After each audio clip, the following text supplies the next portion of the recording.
ില്ലാത്ത കരിങ്കല്ലിൽ നിറപ്പകിട്ടാർന്ന രൂപങ്ങൾ മെനയുന്ന വെറുമൊരു സാത്വികൻ.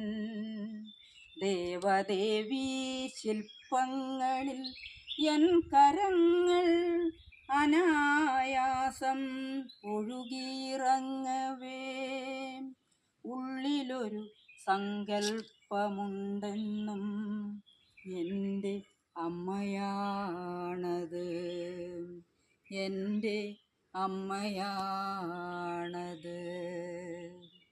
വിറയ്ക്കാതെ ചലിക്കാതെ കൊത്തുന്ന ഓരോ ശിലകളിലും ഞാൻ ഒരുക്കുന്ന സ്ത്രീ സങ്കൽപ്പം അത്ര മനോഹരിയാണീ അമ്മ സങ്കൽപ്പം.